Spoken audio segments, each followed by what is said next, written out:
BHMS MD, HOD and Associate Professor of Department of Pathology and Microbiology. তো healing হওয়ার আগে মানে hill হওয়ার আগে তো ইনজুরি হতে হবে। তো আগে আমরা দেখবো যে উন্ড কত রকমের হয়। এখানে ছবিতে দেখা যাচ্ছে, লেখাও আছে যে 3 রকমের উন্ড হয়: clean wound, contaminated wound, infected wound. এইটা যেটা দেখা যাচ্ছে সেটা ক্লিন উন্ড, এটা কন্টামিনেটেড, এটা ইনফেক্টেড। ক্লিন উন্ড আর কন্টামিনেটেড উন্ড এ দুটো কিন্তু সার্জারির পর হতে পারে। এই ইনফেক্টেড উন্ডটা হচ্ছে একদমই আটকে বা এটা যেটা দেখতে পাচ্ছি এটা হচ্ছে ডেড সোলের ছবি।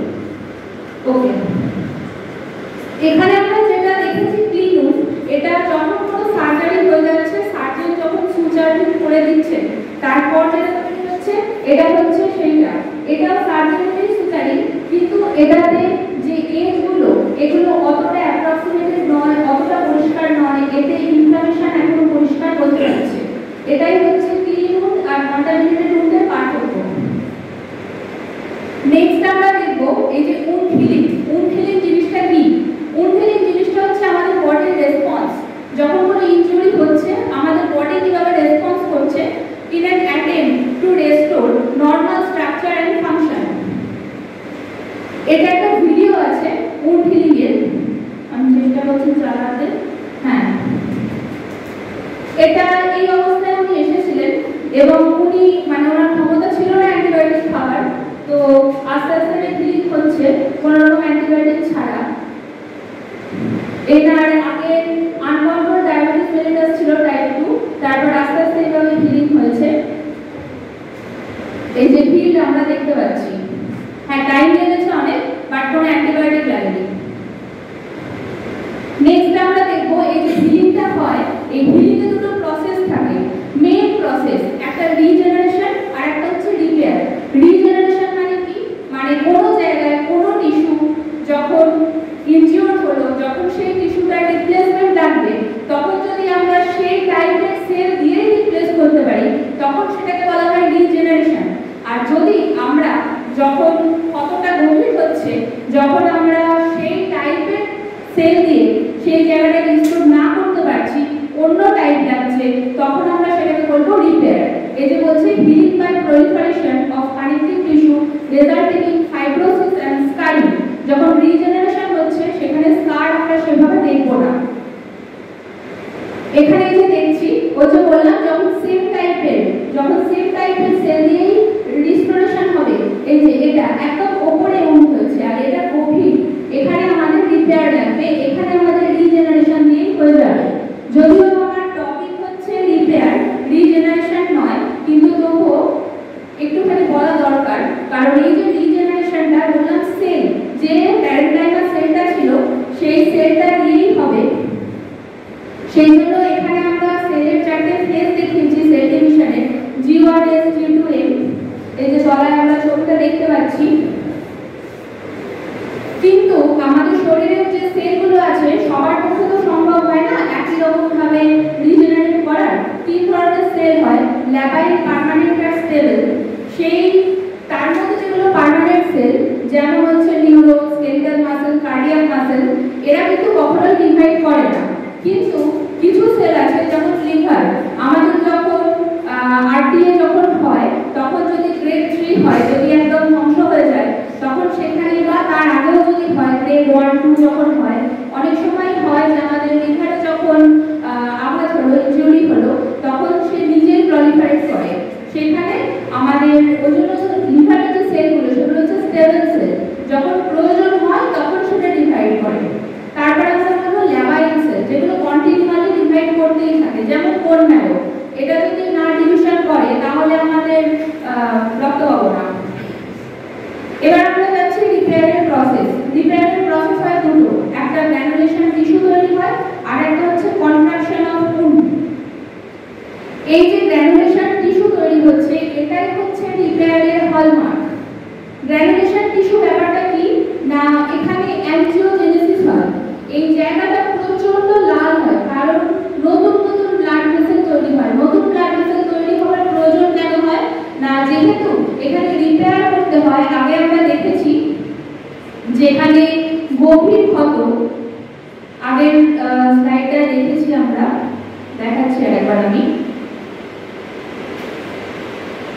এই যে এখানে যেহেতু গভীর ক্ষত ডিপ ইনজুরি, এখানে কিন্তু স্কার তৈরি হতে হবে, এখানে ফাইব্রোসিস হতে হবে।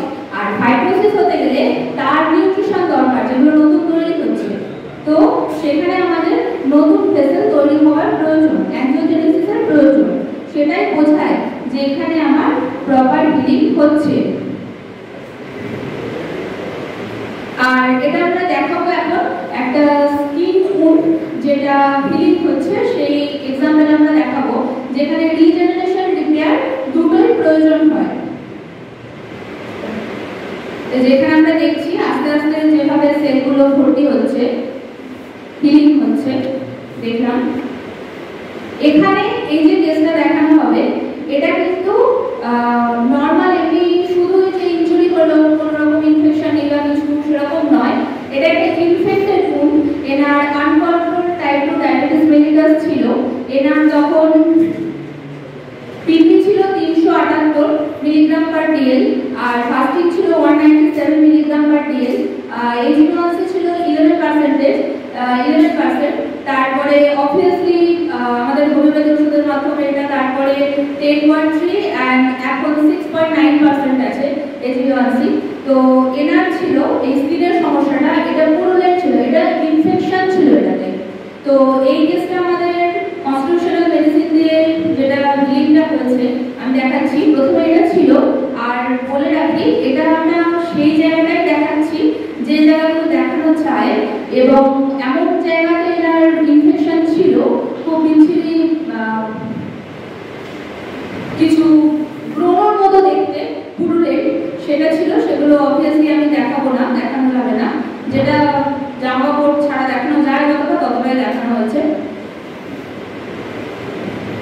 এখানে দেখা যাচ্ছে এই যে এগুলো কিন্তু সব পুরুলের, এগুলোতে পাস আছে, এই যে দেখা যাচ্ছে ওরে। আর এটা হচ্ছে আপনার হিলিং। আর একটা ছবি আছে আপনার হিলিং। এই যে যেগুলো আমরা দেখেছিলাম আগে অ্যাঙ্গুলার পাশটা ছিল সেগুলো সব ক্লিয়ার, আর এই জায়গাটা ছিল সেগুলো সব ক্লিয়ার। নেক্সট আমরা বলবো যে হিলিং এর দুভাবে হয়। একটা হচ্ছে প্রাইমারি ইন্টেনশন, একটা হচ্ছে সেকেন্ডারি ইন্টেনশন। প্রাইমারি ইন্টেনশন মানে যেখানে এই যে ছবিতে দেখা যাচ্ছে এটা প্রাইমারি ইন্টেনশন, এটা সেকেন্ডারি ইন্টেনশন।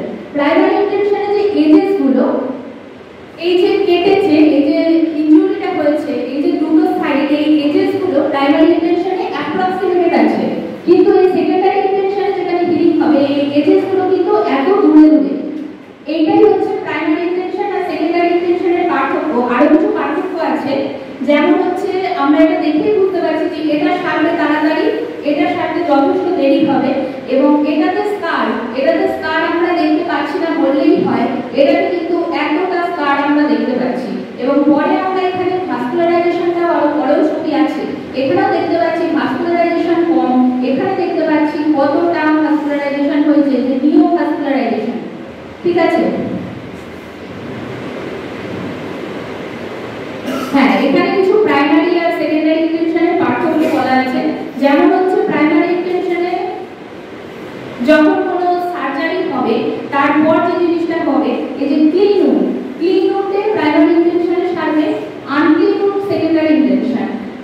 এমনিতে আমাদের যেহেতু সার্জারির পর সেই উন্ডটা ন্যাচারালি আমাদের ইনফেক্টেড হয় না, কিন্তু এই যে আরটিএর পর যেটা আমরা পাবো সেটা অবভিয়াসলি ইনফেক্টেড হবে, কারণ রাস্তার ধুলো বালি সব এখানে এটা সার্জিক্যালি ক্লিন, আর এটা ইরেগুলার জ্যাক উন্ড। এখানে আমরা ছবিতেও দেখতে পাচ্ছি, আমি এবারে বললাম একটু আগে, এই যে একদমগুলো আমরা দেখছি যে নিওভাস্কুলারাইজেশন, আর ওটাতে কিন্তু সেটা আমরা দেখছি না। বা এই যে স্কার দেখছি, এতটা স্কার, আর এটাতে এইটুকু স্কার আমি দেখতে পাচ্ছি। আর যেগুলো আছে ডিফারেন্সেস, যেমন হচ্ছে সুচার যখন ইউজ হয়েছে, মানে যখন ওটি হয়েছে, তখন আমরা পাবো প্রাইমারি ইন্টেনশনে হিলিং, কিন্তু আমাদের আরটিএতে কোনো সুচার আমরা তখন পাইনি।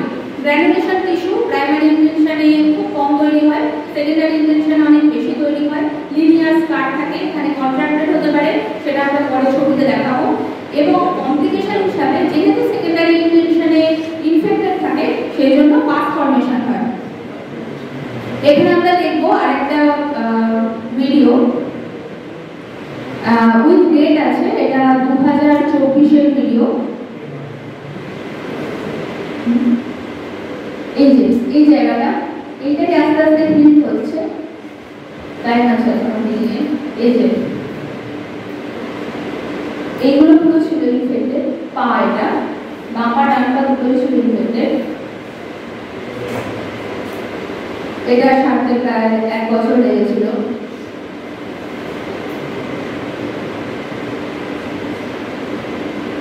খুব স্লো হিলিং, যদিও এনার ডায়াবেটিস মেলিটাস একদম বর্ডার লাইনে ছিল, আনকন্ট্রোল নয়।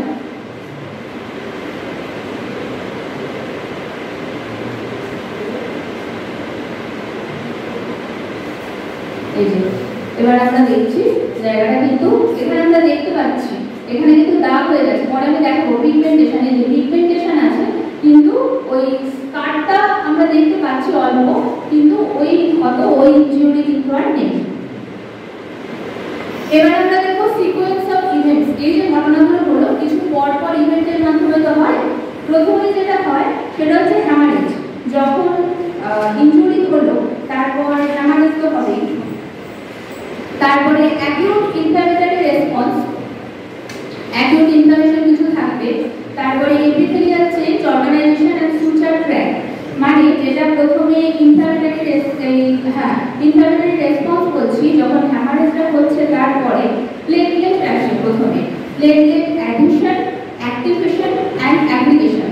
তারপরে কি হয়, যখন প্লেটলেট অ্যাগ্রিগেশন হচ্ছে প্রথমে আসে নিউট্রোফিল, তারপরে আসে আমাদের ম্যাক্রোফেজেস, এবং সেখান থেকে কোঅ্যাগুলেশন ক্যাসকেডে অ্যাক্টিভেশন হয়ে যায়। তারপরে আস্তে আস্তে ফাইব্রিন প্রোডাক্ট আসে এবং ক্লট হয়। এখানে আমরা প্রথমে দেখব যে কোন কোন উন্ডগুলো ফার্স্ট ইনজেকশনের মাধ্যমে হিলিং হচ্ছে। ক্লিন অ্যান্ড আনইনফেক্টেড উন্ড, সার্জিক্যাল যেগুলো ইনসিশন হয়েছে সেখানে বেশি টিস্যু সেল এগুলো লস হয়নি, আর যেখানে এজেস গুলো অ্যাপ্রক্সিমেটেড আছে।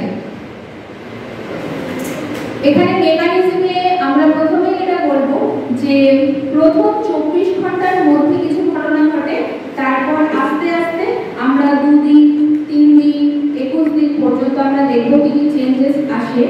প্রথমে ফাইব্রিন ক্লট তৈরি হয়, যেটা 24 ঘন্টার মধ্যে শুরু তো হয় কয়েক মিনিটে, শেষ হতে 24 ঘন্টা লাগে, 24 ঘন্টার মধ্যে শেষ হয়ে যায়। তারপর তার সাথে প্লেটলেট থাকে এবং সেই জায়গায় ওই ক্লটটা আমরা থেকে যায়, আমরা সেই সময় সেটা দেখতে পাই। এবং এই ক্লটটার কাজ কি? এই ক্লটটার কাজ হচ্ছে ব্লিডিংটাকে স্টপ করা, এবং এটা হচ্ছে ন্যাচারাল ড্রেসিং, আমাদের প্রকৃতি আমাদের এটা করে দেয়।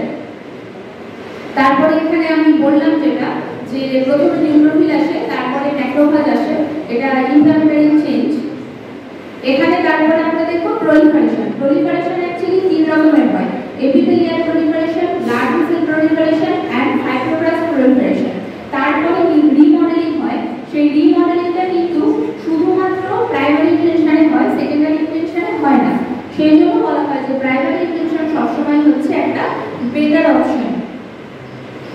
এই যে এখানে দেখানো আছে যে প্রাইমারি ইনটেনশন হচ্ছে হিলিং হচ্ছে, এপিডার্মিস ড্যামেজ হয়ে গেছে, বেরিয়ারটা লস্ট হয়ে গেছে, ওটা এক্সপোজ এবং এটা ইনফেকশন হওয়ার সম্ভাবনা আছে। এপিথেলিয়াল প্রলিফারেশন বললাম 3 ধরনের প্রলিফারেশন হয়। প্রথম হচ্ছে এপিথেলিয়াল প্রলিফারেশন। এপিথেলিয়াল প্রলিফারেশন শুরু হয় বেসাল এপিথেলিয়াম দিয়ে, সেকেন্ড ডেতে শুরু হয়, তারপরে 3 দিন লাগে মোটামুটি, এবং 3 দিনে কমপ্লিটলি রিজেনারেশন হয়ে যায়, এপিথেলিয়াল প্রলিফারেশন হয়ে যায়। সেই জন্য যেহেতু বেরিয়ারটা 3 দিনে এস্টাবলিশ হয়ে যায়, সেই জন্য যখন কোনো ওটি হয় প্রথম ড্রেসিং হয় 3 দিন পরে। 3 দিনের আগে কোনো ওটির পর ড্রেসিং হয় না, আর যখন 5 দিন হয় তখন পুরো এপিথেলিয়ামটাই রিজেনারেট হয়ে যায়। তারপর আমরা বলবো ব্লাড ভেসেল প্রলিফারেশন, যেটা হচ্ছে নিওভাস্কুলারাইজেশন, আগেও বললাম। এটা 5 দিনে ম্যাক্সিমাম চলে যায়, এটাতে ভিজিএফ আর পিডিজিএফ লাগে। এই যে এইটা আমাদের নিওভাস্কুলারাইজেশন, এর টোটাল 7টা স্টেপ আছে। 7টা স্টেপের মধ্যে এই স্টেপগুলোর ছবি দেখানো আছে, এটা রিসার্চ মেটের ছবি, আমি বলে দিচ্ছি স্টেপগুলো। প্রথমে হয় ভ্যাসোডাইলেশন, স্বাভাবিক। তারপরে হবে ইনক্রিজ পার্মিয়াবিলিটি। তারপরে এই যে সবুজ রঙের সেলগুলো আছে পেরিসাইট, এই বেলি সাইড গুলো সেপারেটেড হয়ে যায়, মানে দূরে দূরে সরে যায়, যাতে বেসমেন্ট মেমব্রেনটা ভাঙতে পারে এবং সেখানে নতুন করে ব্লাড ভেসেল তৈরি হতে পারে। এই যে নতুন করে মাইগ্রেশন আর প্রলিফারেশন হচ্ছে এবং এই জায়গাটা করে দিল, ভাঙলো ওই জায়গাটা, এবার আস্তে আস্তে নতুন ভেসেল তৈরি হবে। এটাই হচ্ছে অ্যানজিওজেনেসিস। এরপরে এগুলো প্রলিফারেশন হয়ে গেল, এবার হচ্ছে ফাইব্রোব্লাস্ট প্রলিফারেশন। ফাইব্রোব্লাস্ট প্রলিফারেশনের সাথে সাথে কোলাজেন ডিপোজিশনও শুরু হয়ে যায়। এটা 5 থেকে 7 দিনের মধ্যে শুরু হয়, আর 3 সপ্তাহ যেটা বললাম 21 দিন, তার মধ্যে ম্যাক্সিমাম হয়ে যায়। এটা আমি এখানে ছবিতে দেখিয়েছি একই জিনিস। কোলাজেন ডিপোজিশন বললাম, এর সাথে যেটা শুরু হয় 5 থেকে 7 দিনে। কোলাজেনের মধ্যে প্রথম থাকে টাইপ 3, পরে শেষে থাকে টাইপ 1, কারণ টাইপ 3 যে কোলাজেনটা সেটা টাইপ 1 এর ক্রস লিঙ্কিংকে ভাঙে, ইনহিবিট করে। এটা অ্যাকচুয়ালি ব্যাড কোলাজেন, মানে ভাঙতে করতেই আলটিমেটলি গড়ে। এই তারপরে আছে রিমডেলিং ফেজ। এই রিমডেলিং ফেজটা শুধুমাত্র প্রাইমারি ইনটেনশনে হয়, সেকেন্ডারি ইনটেনশনে হয় না। ওই 3 সপ্তাহ পরেই হয়, তখন টাইপ 3 কোলাজিনেস চলে আসে। কারণ কোলাজেনটাকে, যেটা টাইপ 3 কোলাজেন, ওটাকে ভাঙতে হবে। ওটা যদি থেকে যায় তাহলে সেই মানে যে হিলিং এর পর যেটা তৈরি হবে সেটা মুক্ত হবে না। Decrease the scar, increase the strength. এখানে লেখা আছে that is why primary intention has better wound healing than secondary intention, because primary intention has more strength and less scar. এখানে বলা আছে ইনিশিয়াল কোলাজেন টাইপ 3 আর ফাইনাল হচ্ছে type 1। Day 3 আর day 5 এ প্রথমে আমাদের শুধুমাত্র মার্জিনে আমরা কোলাজেন পাবো, আর ডে 5 এ আস্তে আস্তে কোলাজেন ব্রিজ তৈরি হয়ে যায়। যে ব্রিজ যেটা ছবি এঁকে দেখানো হয়েছে, এই ব্রিজ ফর্মেশন হয়ে যায়। প্রথমে যখন শুরু হচ্ছে ডিপোজিশন তখন টাইপ 3 টা বেশি থাকছে, টাইপ 3 ইজ টু টাইপ 1 যদি আমরা দেখি তখন 4:1, আর তারপরে যখন 3 মাস হয়ে যাচ্ছে তখন আমরা টাইপ 3 আর টাইপ 1 এর মধ্যে দেখব, যেহেতু কোলাজিনেজ এসে গিয়েছিল টাইপ 3, সেজন্য 1:4 দেখব। এবারে আমরা দেখব যে পরপর যে দিনগুলো যাচ্ছে সেটার সাথে সাথে কি কি চেঞ্জ হচ্ছে। আগে বলেছিলাম প্রথমেই আসবে প্লেটলেট, ফাইব্রিন আসবে, প্রথমে ক্লট তৈরি হয়ে যাবে, তারপর প্রথম দিনে আমাদের ব্লাড ক্লটটা তো থাকছেই, তার সাথে নিউট্রোফিল আসবে, এবং ডে 2 তে কিন্তু ক্রনিক ইনফ্লামেশনের যে জিনিসপত্র সেগুলো আসে না। ডে 2 তে আমাদের যেটা হয়, ক্লটটা থেকে যায়, নিউট্রোফিল থাকে, তার সাথে থিন এপিথেলিয়াল লেয়ার আসে, মানে কোনো জায়গা ছড়ে গেলে যে উপরে যে লেয়ারটা পরে আমরা টেনেছিলি সেটাই তৈরি হয় ডে 2 তে। ডে 3 তে ক্রনিক ইনফ্লামেশন শুরু হয়, তখন ম্যাক্রোফাজ আসে, গ্র্যানুলেশন টিস্যু তৈরি হয়। ডে 5 এ ম্যাক্সিমাম গ্র্যানুলেশন টিস্যু, নতুন যে নিওভাস্কুলারাইজেশন, নতুন যে ভেসেলগুলো সেগুলো তৈরি হয়। আর তার আগে ছবিতে দেখালাম যে ডে 5 এ ব্রিজ তৈরি হয়ে যায়, কোলাজেন ব্রিজ সেগুলো তৈরি হয়ে যায়। ডে 21 এ ম্যাক্সিমাম কোলাজেন তৈরি হয়ে যায়।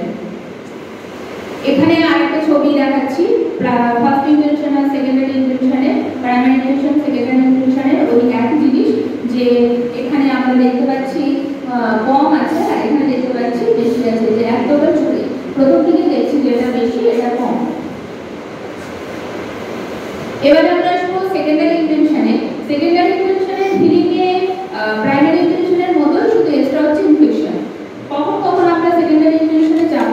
যখন লার্জ হবে।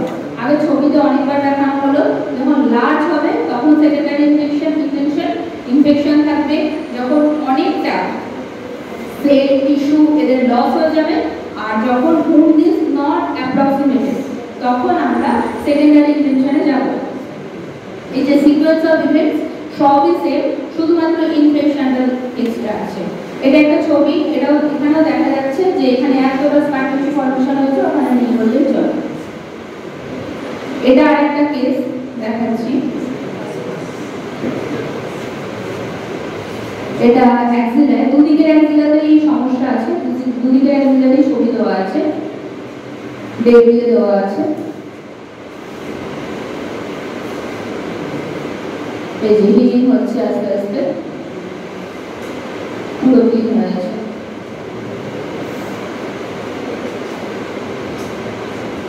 এটাতে কিন্তু ইনফেকশন ছিল, পাস আছে দেখা যাচ্ছে।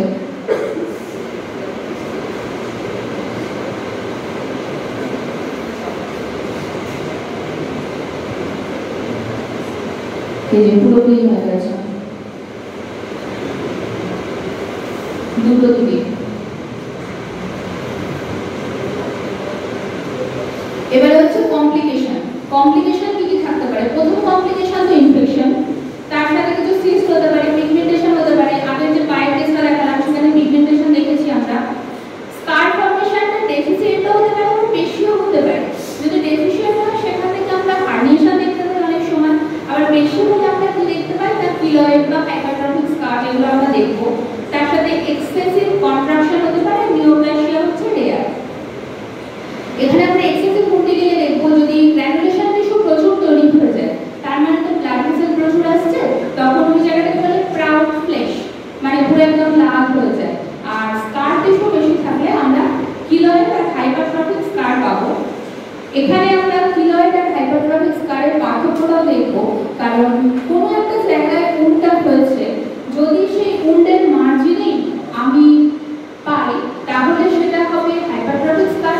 আর যদি সেই উন্ডের মার্জিন ছাড়িয়ে যায়, যেমন এখানে আমরা দেখতে পাচ্ছি কানে, এটা কিন্তু উন্ডের মার্জিন ছাড়িয়ে গেছে, এটা কান ফুটো করার পর, কান ফুটো করেছে উনি এই জায়গাটা, আর কিলয়েড হচ্ছে ওই জায়গাটা, আর এখানে কেটেছে এই জায়গাটা, হাইপারট্রফিক স্কারটা কিন্তু আমরা এইখানেই দেখতে পাচ্ছি। এখানে আমি এরপরে একটা স্লাইড দেখাবো, সেজন্য আমি আগে বলে দিয়েছি এখানে মাসল দেখাবে রেড, কোলাজেন ব্লু, নিউক্লিয়াস হবে ব্লু আর ব্ল্যাক। এই যে এখানে আমি কিলয়েড আর হাইপারট্রফিক স্কারের মাইক্রোস্কোপিক ছবি দেখিয়েছি। কিলয়েডটা আমরা দেখেছিলাম, কিলয়েডের কোনো সিকোয়েন্স থাকে না, হ্যাপ্লয়েড হয়, হ্যাপ্লয়েড বান্ডিল অফ কোলাজেন ঠিক। এই যে আমরা দেখছি এদিক ওদিক হয়ে আছে, যদি আমরা পার্থক্য করি এটার সাথে তাহলে বুঝবো। এখানে অর্ডারলি অ্যারেঞ্জড কোলাজেন ফাইবারস আমরা দেখতে পাচ্ছি, ওখানে কিন্তু আমরা হ্যাপ্লয়েড দেখছি। নেক্সট এটা একটা কেস, এটা কিলয়েড। কিলয়েড এমনিতে স্টারনামে হয়, মানে স্টারনামটা খুব কমন জায়গা, তো এখানে এই যে কিলয়েডটা দেখা যাচ্ছে, দেখাচ্ছি এই যে প্রেসক্রিপশনটা দেখা যাচ্ছে, এটা পিজি প্রেসক্রিপশন। এই যে এখানে কিলয়েড লেখা আছে, ওনারা বলে দিয়েছেন এটা কিলয়েড ডায়াগনোসিস।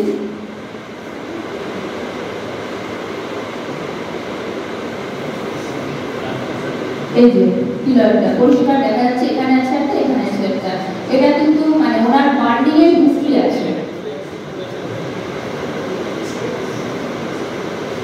এবার ঘটনাটা হচ্ছে এই যে হিলিং হচ্ছে, হিলিং এর পর কি আমাদের পুরোপুরি স্ট্রেংথ ফিরে আসছে? কখনোই 100% স্ট্রেংথ ফিরে আসে না। প্রথম সপ্তাহের পর 10%, আর তারপর 12 সপ্তাহের পর 70%, বাট নেভার 100%। এখানে আমরা দেখবো কিছু কিছু ফ্যাক্টর যেগুলো আমাদের হিলিংকে ইনফ্লুয়েন্স করে, কিছু লোকাল ফ্যাক্টর, কিছু সিস্টেমিক ফ্যাক্টর। লোকাল ফ্যাক্টরের মধ্যে হচ্ছে ইনফেকশন, যদি ইনফেকশন থাকে তাহলে অবভিয়াসলি দেরি হবে। যদি পুর ব্লাড সাপ্লাই থাকে, মানে সেখানে যদি হাইপক্সিয়া থাকে বা যদি অ্যানিমিকও হয় পেশেন্ট, তাহলে সেখানে দেরি হবে। কোনো ফরেন বডি থেকে থাকলে দেরি হবে, মুভমেন্ট হলে দেরি হবে, যেমন হচ্ছে কোনো জয়েন্টে যদি ইনজুরি হয় সেটা সারতে দেরি হয়। আর এই পুর ব্লাড সাপ্লাই কথাটা কেন বললাম, কারণ হচ্ছে যদি কোনো একটা ইনজুরি হচ্ছে মুখে আর কোনো একটা ইনজুরি হচ্ছে পায়ে, মুখেরটা আগে সারবে, কারণ মুখেরটা ব্লাড সাপ্লাই ভালো রাখছে। তারপরে সিস্টেমেটিক যে ফ্যাক্টর সেটা হচ্ছে এজ, অবভিয়াসলি একটা ফ্যাক্টর। নিউট্রিশন, যদি তার ভিটামিন সি, জিঙ্ক এগুলো কম থাকে, বা ভিটামিন এ, ডি এগুলো যদি কম থাকে তাহলে দেরি হবে। কোনো সিস্টেমিক ইনফেকশন থাকলে বা কোনো লোকাল ইনফেকশন থাকলে, দু জায়গাতেই বলা হচ্ছে ইনফেকশনের কথা। আর আনকন্ট্রোল ডায়াবেটিস, যেটা আগের যে আমি কেসটা দেখালাম স্কিনের, ওইটাতে ছিল, এর জন্য দেরি হয়। এখানে আমরা বলবো যে ফ্যাক্টরগুলো হিলিং প্রমোট করে, যেমন হচ্ছে ভিটামিন সি আর জিঙ্ক। আমাদের এই হিলিং এর জন্য দুটো জিনিস লাগে, একটা হচ্ছে এমএমপি, একটা হচ্ছে টিআইএমপি। একটা গড়ে একটা ভাঙে, এই যে make it and break it. MMP গড়ে আর টিআইএমপি ভাঙে, এই ভাঙা গড়ার মধ্যে দিয়ে জিনিসটা পরিষ্কার হয়, ঠিক যেমন কোলাজেন 1 আর 3 করে ওই রকম ঘটনা। তারপরে আমরা বলবো ফ্যাক্টর ডিলে হিলিং। কোন কোন ফ্যাক্টরগুলো হিলিংকে ডিলে করে? প্রথম হচ্ছে ইনফেকশন, যেমন হচ্ছে স্ট্যাফাইলোককাল ইনফেকশন খুব কমন, ওই জন্য পেশেন্টের কাছে যাওয়ার আগে হাত ধুয়ে দিতে হয়। তো সেই ইনফেকশনটা খুব ইম্পর্টেন্ট কজ, এটা তার সাথে ভিটামিন সি, জিঙ্ক এগুলো ডেফিসিয়েন্ট থাকলে, ম্যাল নিউট্রিশন থাকলে, স্টেরয়েড চললে বা যদি তার আনকন্ট্রোল পিরিয়ডিং থাকে তাহলে এগুলো দিতে হবে। তারপরে আছে specialized tissue healing. Specialized tissue healing এ আমরা এতক্ষণ তো বললাম রিজেনারেশন রিপেয়ার দুটো লাগে। স্পেশালাইজড টিস্যু যেমন হচ্ছে ফ্র্যাকচার হিলিং, সেখানে রিজেনারেশনও লাগতে পারে, রিপেয়ারও লাগতে পারে। যেমন কয়েকটা উদাহরণ দেওয়া হয়েছে, primary injection, secondary union, primary union, এদের মাধ্যমে ফ্র্যাকচার হিলিং হয়। আগে যেখানে বললাম পার্মানেন্ট সেল, যে নিউরন, ব্রেন, স্পাইনাল কর্ড, এদের অ্যাবিলিটি থাকে না রিজেনারেশনে। স্কেলিটাল মাসেলে ফাইব্রোসিস হয়, স্মুথ মাসেলে লিমিটেড হয়। আর কিডনি, লিভার, থাইরয়েড, আগে যখন বললাম আমি লিভার যখন আরটিএ পরে লিভারে দরকার হয়, ওখানে বলছে যে some healing by fibrosis, limited regeneration. আমি এগুলো পেয়েছি ডক্টর হাসমোহনের প্যাথোলজি বই, রিসার্চ লেবের ছবি, ডক্টর রেড্ডির ফরেন্সিক বই, আর পিন্টারেস্ট থেকে। আর thank you sir, thank you Sarkar, ওরা দুজন আমাকে কিছু কি বানানো শিখেছে, আমি কিচ্ছু জানতাম না। Thank you.